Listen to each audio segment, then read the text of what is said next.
आज की कहानी है अमेरिका से पुष्पा सक्सेना की यादों के नाम। सुनिए वैदेही के स्वर में। सभी औपचारिकताएं पूरी कर कस्टम से बाहर आते लगभग पौन घंटा बीत चुका था। बाहर प्रतीक्षा कर रहे मनीष से मिलने को अमर आतुर था। भारत छोड़ने के पूर्व फ़ोन पर हुई बातचीत में मनीष ने एयरपोर्ट पर रिसीव करने की बात कही थी। न पहुंच सकने की स्थिति में मनीष के घर का पूरा पता अमर की डायरी में नोट था। दूर से ही मनीष को उसने पहचान लिया था। ब्लू सूट में वो कुछ अधिक ही खिल रहा था। हाथ हिलाते ही तेजी से आगे बढ़ उसने अमर को गले लगा लिया था। कहो, कैसा अनुभव रहा? पहली बार इतनी लंबी यात्रा प्लेन से की है ना? अरे पता भी नहीं लगा। 18 घंटे कब कैसे बीत गए। लग रहा है सुबह उड़कर शाम को पहुंच रहा हूँ। लगता है कोई सुंदर एयर होस्टेस मिल गई थी। क्यों? अपने पुराने अंदाज में आंख सिकोड़ मनीष मुस्कुराया था। भाभी कहाँ है? मैं तो उन्हें देखने को बेताब हूँ, जिन्होंने मेरे भाई को पराया बना डाला। चलो घर चलते हैं, वहीं बात करेंगे। अचानक मनीष के मुख पर एक छाया सी तैर गई थी, या यह उसका वहम था? अमर समझ नहीं सका। ग्रे मर्सिडीज में बैठते हुए अमर ने कहा था, वाह ठाठ है तेरे। कभी सपने में भी सोचा था इस गाड़ी का मालिक बन सकेगा? सपने अगर सच होते तो ज़रूर सोचा होता। वो सामने जो बिल्डिंग्स देख रहा है ना, पिछली बार इन्हीं के फोटो भेजे थे। कल उधर चलेंगे। सुंदर हरे लॉन, फूलों से लदे पौधों के बीच सेबों से लदा वृक्ष देख अमर मुग्ध रह गया था। कार बंद कर चाबी से बंद द्वार खोलते मनीष को देख अमर विस्मित हुआ था। क्यों, भाभी घर पर नहीं है क्या? नहीं, वो वीकेंड पर गई हैं। पर फिक्र करने की कोई ज़रूरत नहीं। तुझे भूखा नहीं रहना पड़ेगा मेरे यार। सुंदर सज्जित ड्राइंग रूम में पांव धरते ही अमर का मन संकुचित हो उठा था। ये कैसा स्वागत है? बंद द्वार खोलता मनीष, और साथ में वह। क्या उसका यहाँ आना परिवार के अन्य जनों को प्रियकर नहीं था? बच्चे तक घर में नहीं है। किस सोच में पड़ गया? क्या लेगा, ऑरेंज जूस या चिल्ड बियर? प्लेन में तो खूब बियर ली होगी ना? अरे कुछ भी चलेगा मनी। 2 ग्लासों में ऑरेंज जूस के साथ मनीष पास ही सोफे पर आकर बैठ गया था। कुछ खाएगा या फ्रेश होकर डिनर लेगा? अरे नहीं नहीं, अभी बिल्कुल भूख नहीं है। पूरे रास्ते खाता ही तो आया हूँ यार। ये लोग प्लेन में खिलाते जी भर के हैं, इतना पैसा भी तो लेते हैं। हाँ, अब तू सुना, कैसी कट रही है? रमा और बच्चे कैसे हैं? रमा कुछ मोटी हुई या वैसी ही दुबली है? देखोगे तो पहचान नहीं पाओगे। डबल हो गई है, डबल। रमा तुम्हें खूब याद करती है। कह रही थी मैं भी यहाँ नौकरी का जुगाड़ कर लूँ। बच्चे भी यूएसए के लिए क्रेजी हैं यार। तू सुना, कैसा लगता है यहाँ? अब तो तू यहाँ का स्थायी बाशिंदा बन गया है। शादी के बाद तो घर से नाता ही तोड़ बैठा है। मौसी भाभी सब कितना याद करते हैं। सच, मैं भी घर को कितना मिस करता हूँ। तू नहीं समझेगा अमर। एक हल्की सी आ थी मनीष के स्वर में। इस वीकेंड पर तू मेरी जगह से नहीं जा पाएगा मनीष। तू चला जाता, मैं एक आध दिन मैनेज कर सकता हूँ भाई। वीकेंड्स पर रोजी और बच्चे अपने अपने फ्रेंड्स के साथ जाते हैं। मैं तो पड़ा सोता रहता हूँ। इंडियन जो ठहरा, आदत नहीं छूटती। स्वर में परिहास था या व्यंग, अमर समझ नहीं सका। ताज्जुब है, 15 वर्षों से रोजी भाभी तुझे अमेरिकन नहीं बना सके। वैसे का वैसा आलसी ही रह गया है तू। हम तो सोचते थे तू एकदम वेस्टर्नाइज हो गया होगा। एयरपोर्ट पर तेरा हाय कहकर स्वागत करूँगा। क्यों, ठीक है ना? दोनों हंस पड़े थे। स्नान कर जब तक अमर बाहर आया, मनीष मेज पर खाना सजा चुका था। डोंगे का ढक्कन हटाता अमर चमत्कृत था। तू तो सचमुच सुधर गया है मनी। मौसी के चिल्लाने पर भी एक गिलास पानी लेकर नहीं पीता था। भाभी की ट्रेनिंग बढ़िया रही। अरे ये भिंडी गोभी मटर क्या भाभी ने इंडियन कुकिंग सीख ली है? जी नहीं, ये सब बंदे ने आपके लिए अपने हाथों से बनाया है। आइए विराजिए। मनीष के नाटकीय अंदाज पर अमर हंस पड़ा। आज इतने दिनों बाद भारतीय खाना खा रहा हूँ, मज़ा आ गया। वरना रोज वही उबला खाना, hamburger. I am really fed up Amar. तो अपने लिए भारतीय भोजन क्यों नहीं बनवा लेते मनीष? अपनी भारतीयता सिद्ध करने के लिए, अजीब स्वर में कहा था मनीष ने। पता नहीं, वह प्रश्न था या यूं ही सरकास्टिक रिमार्क? खाना खत्म कर प्लेटें उठाते मनीष को देखना एक विचित्र अनुभव था। टेबल साफ कर अमर की ओर देख मनीष मुस्कुरा दिया था। मुझे काम करता देख सोच में पड़ गया था ना? अरे भाई, ये अमेरिका है, यहाँ मनीष माँ का दुलारा बेटा नहीं, काम काजी इंसान है। आ तुझे अपना गार्डन दिखाऊं। मनीष के साथ अमर पीछे की ओर किचन गार्डन को देखकर चौंक उठा। उत्साहित मनीष बता रहा था, ये देख, भिंडी, तोरई, टमाटर सब फल रहे हैं। हाँ, तोरई की शक्ल में फर्क है ना। माय गॉड, तूने तो यहाँ भी एक भारत बसा लिया। उधर सेबों से लदे पेड़, इधर भिंडी और तोरई। बहुत अजीब बात है ना। हाँ, अमेरिका के बीच एक अकेला भारतीय टापू। वाक्य मनीष ने अधूरा ही छोड़ दिया। यार, तू तो खासा भावुक हो रहा है। अरे क्या रखा है हिंदुस्तान में? मेरा वश चले तो कल यहाँ बोरिया बिस्तर समेट कर आ जाऊं। ऐसी गलती मत करना मेरे भाई। चल अब भीतर चलते हैं। जानता है 9:30 बज चुके हैं। गर्मियों में यहाँ रात 10 बजे तक ऐसा ही उजाला रहता है। कुछ दिन तुझे जेट लैगिंग रहेगी। हाँ, ट्रेनिंग कब शुरू है तेरी? इसी सोमवार से। सुबह 9 बजे रिपोर्ट करना होगा। यहाँ से जाने के लिए कोई बस या? भाई मेरे, लखनऊ छोड़े तुझे कम से कम 4 साल तो हो गए होंगे, पर तेरा तकल्लुफ़ी स्वभाव नहीं छूटा, वैसे का वैसा ही रहा। अरे भाई, ऑफिस जाते हुए तुझे ड्रॉप कर दूंगा। अभी तो चलकर आराम कर, कल रविवार है, मैनहट्टन की ओर चलेंगे, ठीक? ओके। अमर भी मुक्त हंसी हंस पड़ा था। दूसरे दिन अमर जब सोकर जगा, मनीष ब्रेकफास्ट तैयार करके उसके जगने का इंतजार कर रहा था। तू तो खूब घोड़े बेचकर सोया। मैं तो सोच रहा था शायद पहले दिन की तरह ठीक से सो नहीं पाएगा। इतने आरामदेह बिस्तर पर नींद ना आए। आए आए हाय, वाह वाह, चाय भी तैयार है। मनी मौसी, अगर तेरा ये रूप देख लें तो सच मान धन्य हो जाएंगी। अब बातें बनाना बंद कर, जल्दी से तैयार हो जा। स्टैचू ऑफ लिबर्टी चलना है ना? सॉरी, बस 10 मिनट में तैयार हुआ। अमर बिस्तर से उठ गया था। छुट्टी होने के कारण मानो पूरा न्यूयॉर्क सागर तट पर उमड़ आया था। मस्ती में वाद्य बजाते वादकों के पास भीड़ जमा थी। पार्क में बच्चों की किलकारियां गूंज रही थी और वृद्ध पेड़ तले आराम कर रहे थे। ठेलों पर ठंडे पेय और ढेर सारी खाने की चीज़ें देख अमर ने कहा था, यार, यहाँ तो लगता है कि किसी भारतीय मेले में आ गए हैं। बस लोगों की चमड़ी का रंग अलग है और भी बहुत कुछ अलग है अमर। यहाँ मेलों में अपनापन होता है, यहाँ अपने भी अपने नहीं होते। नहीं समझ पाए ना? चलो स्टीमर के लिए क्यू में लग जाएं, वरना अपना नंबर ही नहीं आएगा। लगभग आधे घंटे लाइन में लग दोनों स्टीमर में बैठे थे। सागर के बीचों बीच स्वतंत्रता का प्रतीक स्टैचू ऑफ लिबर्टी देख अमर मुग्ध हो गया था। पूरे दिन घूमकर दोनों थक गए थे। मैनहट्टन की गगनचुंबी इमारतों के मध्य सड़क से कितना सीमित आकाश दिखता है। यार मनीष, यहाँ काम करने वालों का दम नहीं घुटता। आकाश देखने को तरस जाए यहाँ इंसान, तभी तो भागते हैं खुले स्थानों पर। हर वीकेंड पर सागर तट, लेक्स के किनारे भीड़ देखेगा ना, तब समझेगा। संध्या घर लौट नहा धो दोनों लॉन में आकर बैठे ही थे कि लंबी कार ड्राइव करती मनीष की पत्नी रोजी आ पहुंची थी। इकहरे शरीर की रोजी को देख लड़की होने का भ्रम होता था। कार पार्क कर उनकी ओर आती रोजी से मनीष ने अमर का परिचय कराया था। अमर कल शाम पहुंचा है यहाँ। Amar, my wife Rosie. Hello, enjoyed your brother's company? मैं अभी कपड़े चेंज करके आती हूँ। Manish darling, you don't mind making me a drink? Oh sure, excuse me Amar, अभी आता हूँ। रोजी के पीछे मनीष ड्रिंक तैयार करने चला गया था। अमर को रोजी कितनी अपरिचित लगी थी। थोड़ी देर बाद रोजी लॉन में आ गई थी, सूती स्कर्ट ब्लाउज में स्वच्छ निखरी हुई। यू नो रोजी, अमर कजिन से ज़्यादा मेरा दोस्त है। हमारा बचपन लड़ते झगड़ते बीता है। आज 10 वर्षों बाद देख रहा हूँ इसे। पिछली बार जब इंडिया गया था या ट्रेनिंग पर गया हुआ था। आप एक बार के बाद कभी इंडिया आई ही नहीं। सब आपको याद करते हैं। चाहकर भी रोजी के लिए अमर कोई संबोधन नहीं खोज सका था।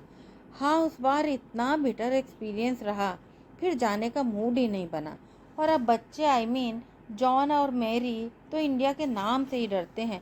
किसी ने उन्हें बताया है वहाँ की हवा में भी जर्म्स इनहेल करते हैं। रोजी हंस दी थी।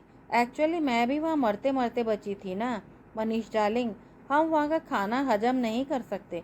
मैंने बताया है रोज़ हमारी शादी के कारण भारी खाना बना था, पर माँ ने तो तुम्हारे लिए पानी तक उबाल कर दिया था। That was just a chance. शायद गर्मी की वजह से तुम। मनीष का अधूरा वाक्य छोड़ रोजी उठ गई थी। Excuse me, I need rest, थक गई हूँ। हाँ डार्लिंग, मैं क्लाइड के साथ डिनर ले चुकी हूँ, तुम दोनों इंतज़ार मत करना।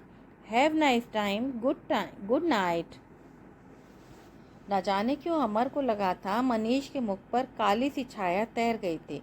कुछ पलों के मौन को एक और कार की आवाज़ ने तोड़ा था। सामने सड़क पर रुकी कार से एक किशोर और एक लड़की उतरे थे। कार में उनके दो और साथी थे। हाथ हिलाकर कार में बैठे साथियों को विदा दे लॉन में बैठे मनीष और अमर को अनदेखा कर वे अंदर जा रहे थे। मनीष ने पुकारा था, आनंद, मीरा, यहाँ आओ, meet your uncle from India. दोनों ने एक दूसरे की ओर देखा, मानो कोई सलाह की, और संक्षिप्त हेलो कहकर घर के अंदर की ओर मुड़ गए। अमर को याद आया, एक बार घर में आए मेहमानों को ठीक से नमस्ते न करने पर मौसी ने मनीष को कितना मारा था। यही सीखता है स्कूल में। अरे बड़ों के पांव छूकर आशीर्वाद लेने में कल्याण होता है। ऐसे अंग्रेजी स्कूल का क्या फ़ायदा जब बच्चों को तमीज़ न सिखाई जाए। बच्चों के व्यवहार से कुछ खिसियाया सा मनीष स्पष्टीकरण दे रहा था, यू नो अमर, यहाँ ना बच्चे लोगों से जल्दी घुलते मिलते नहीं हैं, अपनी एज ग्रुप में स्वतंत्रता महसूस करते हैं। इनकी पार्टीज़ भी अलग होती हैं। चल हम भी डिनर लें, ये सब तो खाकर ही आए हैं। घर में सन्नाटा छा गया था। पत्नी बच्चे अपने अपने बेडरूम में बंद हो चुके थे। सन्नाटे को तोड़ने की न इच्छा थी न शायद साहस। निशब्द दोनों ने भोजन की औपचारिकता पूर्ण की थी। मनीष को अपने बेडरूम में सोने आता देख अमर चौंक उठा था। ये क्या, तू अपने बेडरूम में सो, वरना रोजी भाभी नाराज होंगी। मैंने आकर तुम दोनों को अलग कर दिया। वो तो अब तक गहरी नींद में होगी, 2 दिनों का स्ट्रेस था ना, कहता हुआ मनीष पास वाले पलंग पर पसर गया था। अब बता, लखनऊ में सब कैसे हैं? सच बहुत मिस करता हूँ वे दिन। क्या बात थी, तभी 10 वर्षों से सबको भुला बैठा है। आता क्यों नहीं? मौसी तो हर तीज त्योहार पर तुम्हें याद कर लेती हैं। जानता हूँ अमर, माँ के प्रति अपराधी हूँ। वो कैसी है? कौन? किसकी बात पूछ रहा है? अनीता कहाँ है? क्या कर रही है?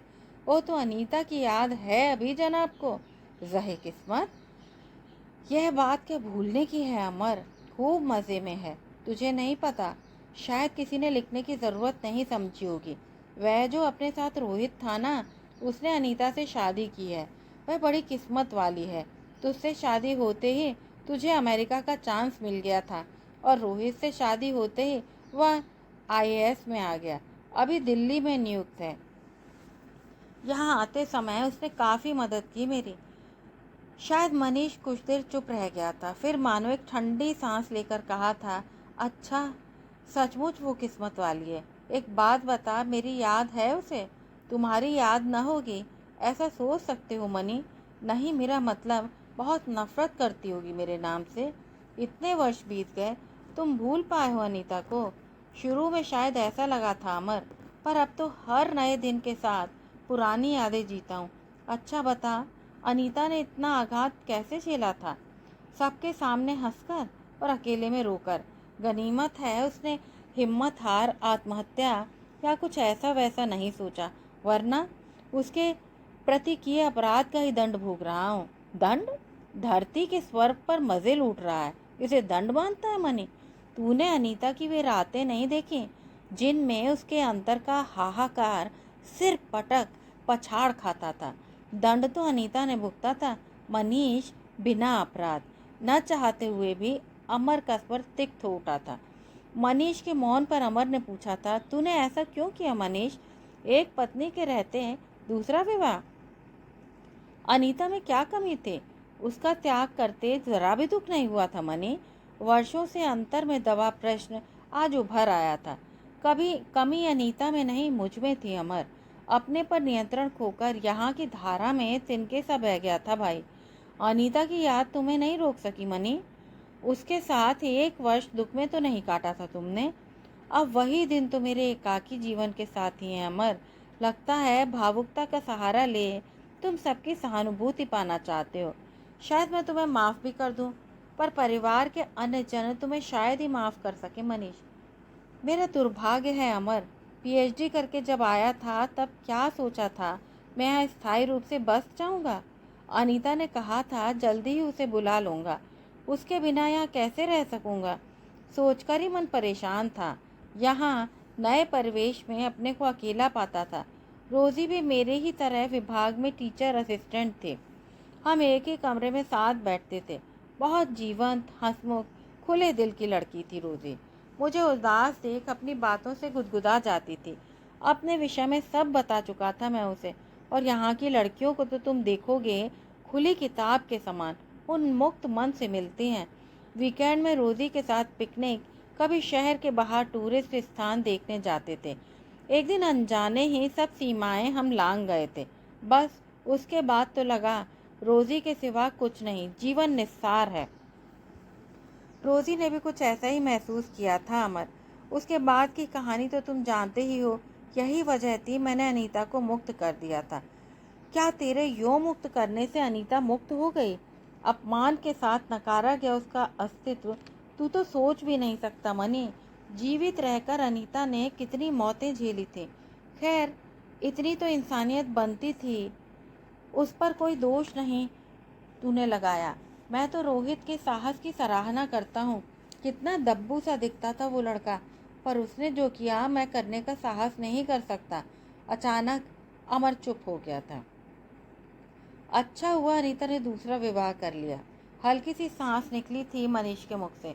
शायद तुम्हारे अहम को चोट पहुंची होगी उसके विवाह से। तुम्हें आजीवन देवता सदृश पूछती, विवाह न करती तो अच्छा था। मैंने कब कहा ऐसा?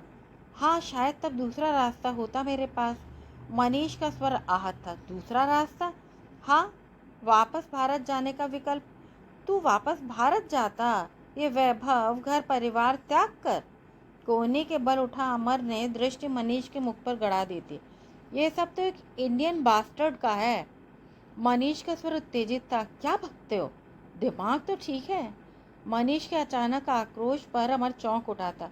क्यों? देखा नहीं, पत्नी बच्चे सब अमेरिकन हैं। इस धरती पर जन्मे जेन्युइन नागरिक हैं, और मैं एक अनसिविलाइज्ड कंट्री की देन जो इन धरती वालों का हक छीनता है। तुम आराम करो मनीष, मैं रोज़ी भाभी को बुलाता हूँ। कौन भाभी? किसकी भाभी?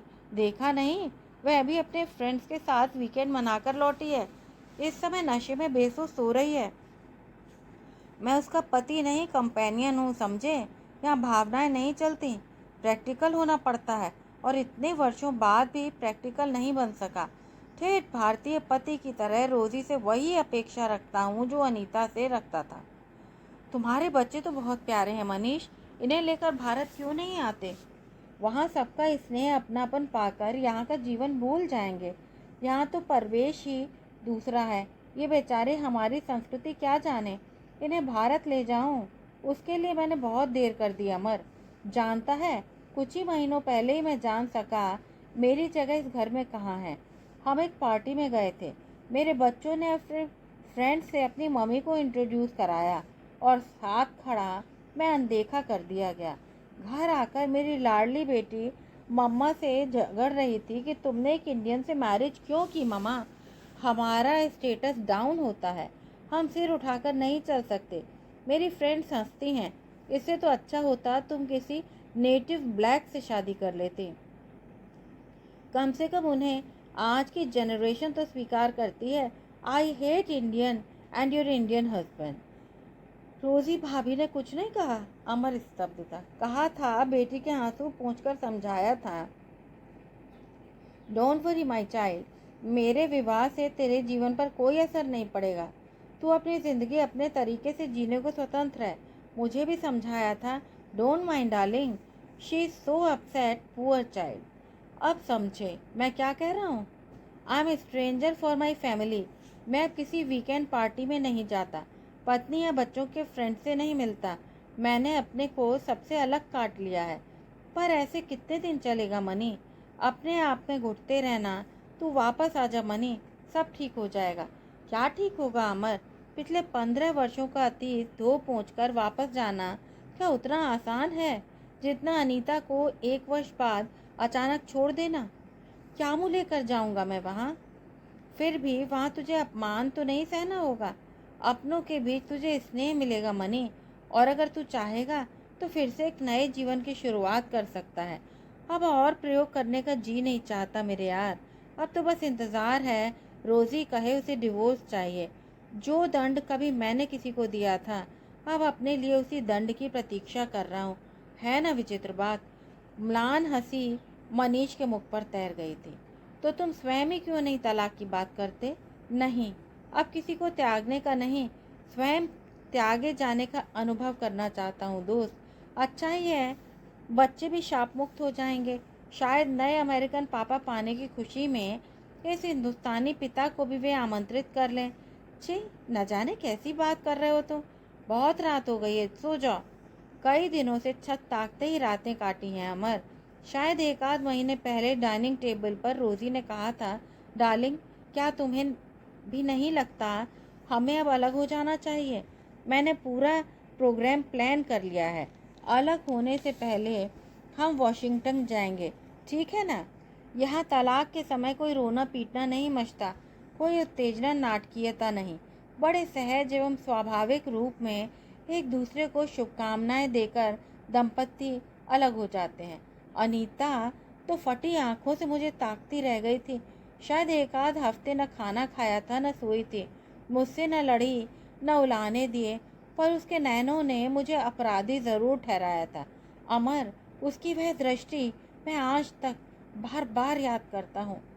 अब उन सब बातों को याद करने से क्या लाभ मनीष? अब अनीता का अपना घर है, बच्चे हैं, और यहाँ तुम्हारा भी अपना परिवार। ठीक कहते हो अमर, घर का मोह त्यागना इतना आसान नहीं है भाई। पर यह कैसा घर है अमर, जहाँ मैं अपने मन का कुछ नहीं कर सका? जब बेटी का जन्म हुआ उसे मीरा पुकारना चाहा, पर उसे नाम मिला मेरी। बेटे को जय मानना चाहा, उसे पुकारा गया जॉन नाम से। कभी सोचता हूँ इसमें किसी का क्या अपराध? मेरा दृष्टिकोण समझने वाला है ही कौन? तुझे सुनकर शायद आश्चर्य होगा मनीष, अनीता ने अपने बच्चों के नाम मीरा और जय रखे हैं। बस एक बेटा और एक बेटी है अनीता की। क्या कभी तुम दोनों ने नामों के विषय में कोई निर्णय लिया था? मनीष के मुख को देख अमर डर गया था। मैं तुम्हें हर्ट नहीं करना चाहता मनी, बस तुम्हारी बात सुनकर मैं कुछ कह गया। I am extremely sorry money. तू सच कह रहा है अमर? उत्साहित मनीष उठकर बैठ गया था। अनीता ने मीरा और जय नाम रखे? इसका मतलब है उसे मेरी याद है, वह मुझे नहीं भूली। अमर, ओ माय गॉड, ये क्या किया अनीता? आवाज़ रुंधाई थी। दोनों हाथों में मुंह छिपा मनीष सिसक उठा था। उसके बहते आंसू देख अमर स्तब्ध बैठा था। अमर सोच रहा था, हमारे गरीब फटेहाल देश में कम से कम विवाह के पवित्र बंधन तो सुरक्षित हैं, और यहाँ तो अपार संपन्नता के बावजूद। कहानी सुनने के लिए आप सभी का बहुत बहुत धन्यवाद।